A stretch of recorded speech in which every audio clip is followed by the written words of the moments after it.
জ্ঞান বিকাশে আপনাদেরকে স্বাগত জানাচ্ছি। আমি আজকে আরো একটি নতুন বিষয় নিয়ে উপস্থিত হয়েছি।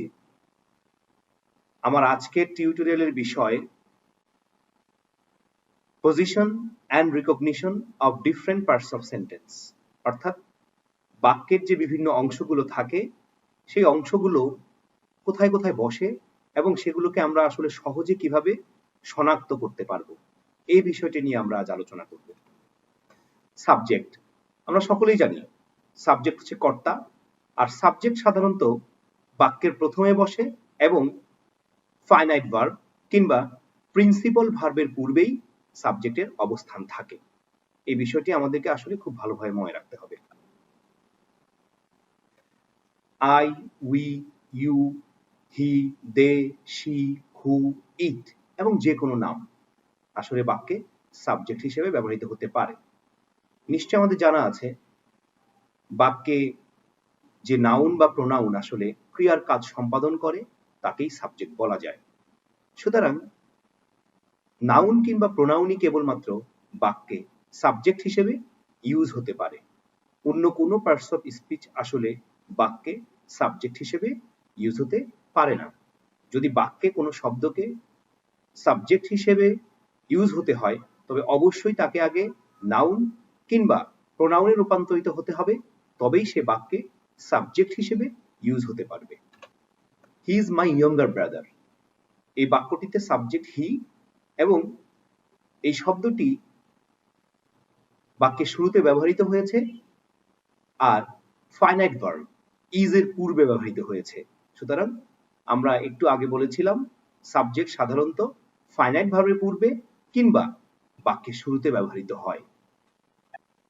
What are they doing now, এই বাক্যটিতে দে হচ্ছে সাবজেক্ট এবং ইন্টারোগেটিভ বাক্য বিধায় এখানে সাবজেক্ট বাক্যের শুরুতে ব্যবহৃত হয়নি, কিন্তু লক্ষ্য করুন সাবজেক্টটি কিন্তু ফাইনাইট ভার্ব কিংবা প্রিন্সিপাল ভার্বের পূর্বেই এখানে ইউজ হয়েছে।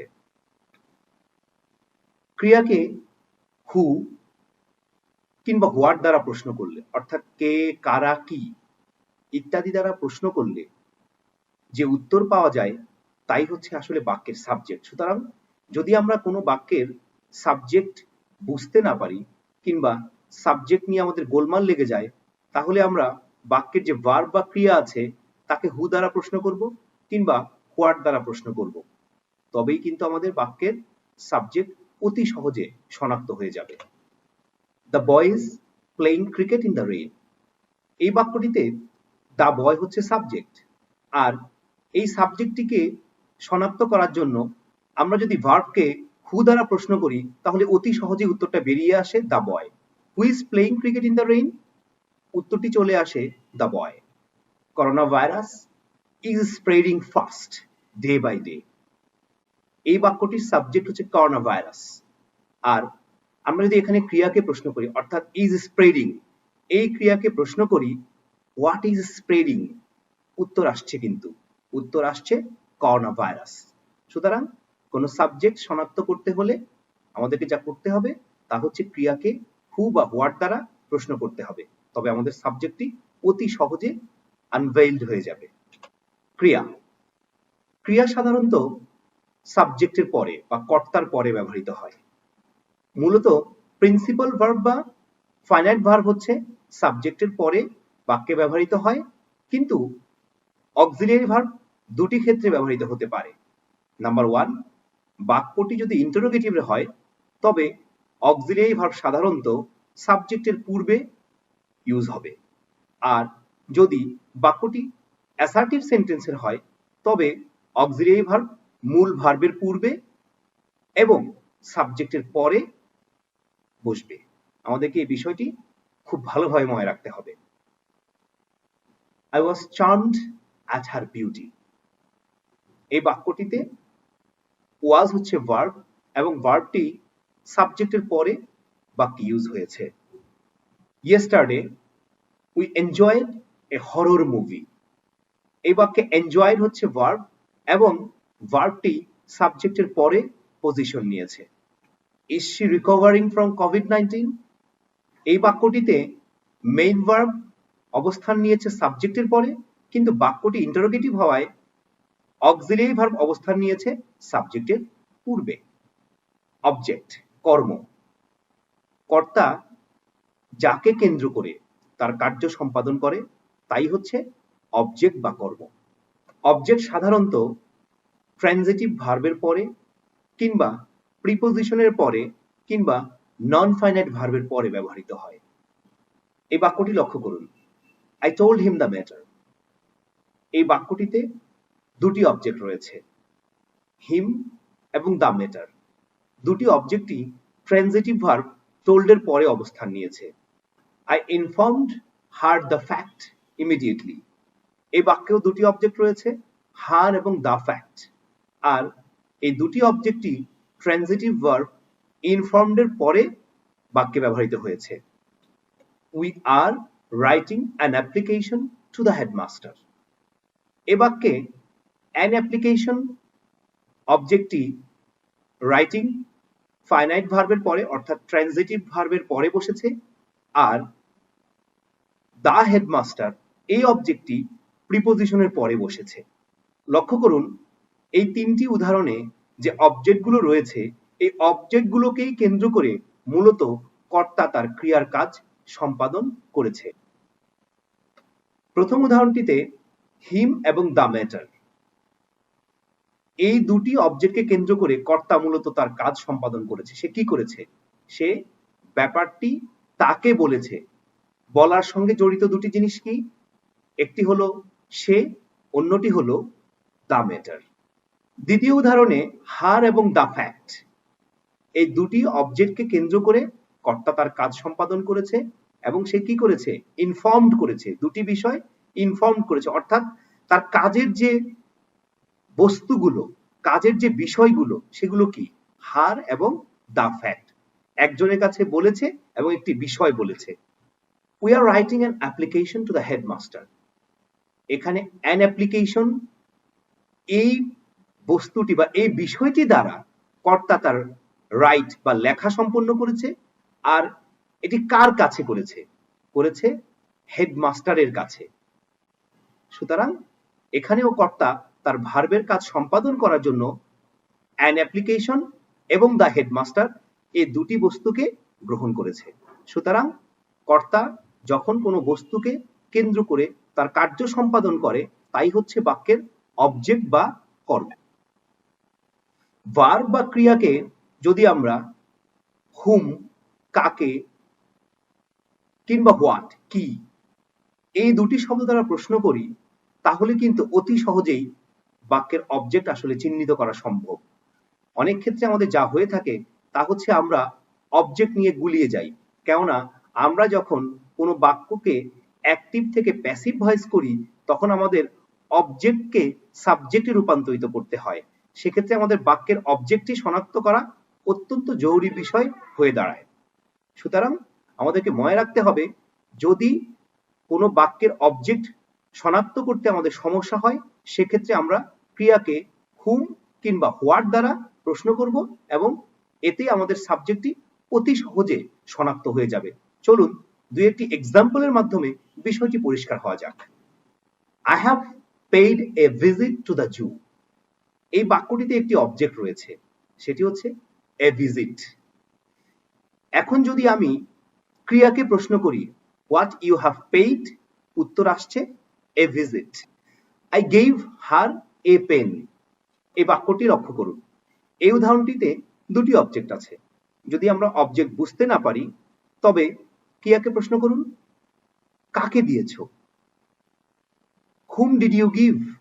উত্তর আসছে her, তাকে। আবার প্রশ্ন করুন what did you give?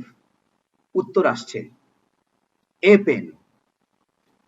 সুতরাং ক্রিয়াকে what বা whom দ্বারা প্রশ্ন করলে উত্তরটি পাওয়া যায়, সেটি হচ্ছে বাক্যের object. I saw him in the meeting। লক্ষ্য করুন এই বাক্যেও একটি অবজেক্ট আছে হিম। এখন যদি আমরা অবজেক্টটি বুঝতে না পারি তবে আমরা ক্রিয়াকে প্রশ্ন করি whom did you see? whom did you see? উত্তর আসছে তাকে। They built a house last year। এই বাক্যে একটি অবজেক্ট আছে। যদি অবজেক্ট বুঝতে না পারেন তাহলে ক্রিয়াকে প্রশ্ন করেন, হোয়াট ডিড দে বিল্ড? উত্তর অতি সহজে চলে আসবে, এ হাউস। যদি উত্তর না থাকে বাক্যে তাহলে এই বাক্যে অবজেক্ট নাই। যদি আপনি আপনার প্রশ্নের উত্তর বাক্যে খুঁজে না পান তাহলে আপনি ভেবে নেবেন যে এই বাক্যে আসলে কোনো অবজেক্ট নেই। সুতরাং বাক্যের অবজেক্ট শনাক্ত করার জন্য আমরা ক্রিয়াকে হুম বা হোয়াট দ্বারা প্রশ্ন করলেই বাক্যের অবজেক্ট অতি সহজে শনাক্ত করতে পারবো। আর যদি আমরা বাক্যে প্রশ্নকৃত বস্তু বা ব্যক্তিকে খুঁজে না পাই, জিজ্ঞাসিত ব্যক্তি বা বস্তুকে খুঁজে না পাই, তাহলে আমার বাক্যে কোনো অবজেক্ট নাই। কমপ্লিমেন্ট কিংবা মডিফায়ার কিংবা এক্সটেনশন, এই তিনটি বিষয় আসলে একই রকম। মূলত এই বিষয়গুলো বাক্যে সাধারণত পূর্ণতা দেওয়ার জন্য, অর্থাৎ একটি বাক্যকে পূর্ণতা দেওয়ার জন্য কিংবা বাক্যকে মিনিংফুল বা অর্থবহ করার জন্য ব্যবহৃত হয়। কখনো কখনো দেখা যায় যে দু একটি শব্দের কারণে বাক্যে আকাঙ্ক্ষা থেকে যায়, আর সেই আকাঙ্ক্ষাটা পূরণ করে আসলে এক্সটেনশন বা মডিফায়ার কিংবা কমপ্লিমেন্ট। সুতরাং যে সকল শব্দ বাক্যের পূর্ণতা দেওয়ার জন্য কিংবা বাক্যকে অর্থবহ করার জন্য বাক্যে ব্যবহৃত হয় তাকে এক্সটেনশন বা মডিফায়ার কিংবা কমপ্লিমেন্ট বলে। We were swimming in the river, এই উদাহরণটি লক্ষ্য করুন। আমরা সাঁতার কাটছিলাম। কোথায় সাঁতার কাটছিলাম? ইন দ্য রিভার, স্থান বোঝাচ্ছে, তাই এটি এক্সটেনশন। এখন বাক্যটি যদি এরকম হতো উই ওয়্যার সুইমিং, তাহলে আকাঙ্ক্ষা থেকে যায় কোথায়। এই আকাঙ্ক্ষাটি পূরণ করার জন্যই এখানে মূলত এক্সটেনশনটি ব্যবহার করা হয়েছে, এবং ইন দ্য রিভার এক্সটেনশনটি ব্যবহার করার কারণে বাক্যটির অর্থ পূর্ণতা পেয়েছে। It has been done by her at night, তার দ্বারা কাজটি রাতে সম্পন্ন হয়েছে। কখন সম্পন্ন হয়েছে? রাতে। লক্ষ্য করুন, ইট হ্যাজ বিন ডান বাই হার, আকাঙ্ক্ষা থেকেই যেতে পারত, এবং এই বাক্যটিকে পূর্ণতা দেওয়ার জন্যই মূলত অ্যাট নাইট এই শব্দ দুটো ব্যবহৃত হয়েছে। শি সিংস ভেরি সুইটলি, যদি বাক্যটি এমন হয় শি সিংস, আসলে কি বাক্যটি বিশেষ কোনো তথ্য প্রদান করে? সেক্ষেত্রে শুধুমাত্র শি সিংস এই দুটো শব্দ ব্যবহার করলে বাক্য আসলে পূর্ণাঙ্গ অর্থ প্রকাশ করে না। সুতরাং বাক্যটিকে পূর্ণতা দেওয়ার জন্যই ভেরি সুইটলি এই মডিফায়ারটি ব্যবহৃত হয়েছে। সুতরাং যে সকল শব্দ বাক্যকে অর্থবহ করার জন্য ব্যবহৃত হয়, বাক্যের শেষে বা শুরুতে কিংবা মাঝখানে যে কোনো জায়গায় আসলে মডিফায়ার ব্যবহৃত হতে পারে।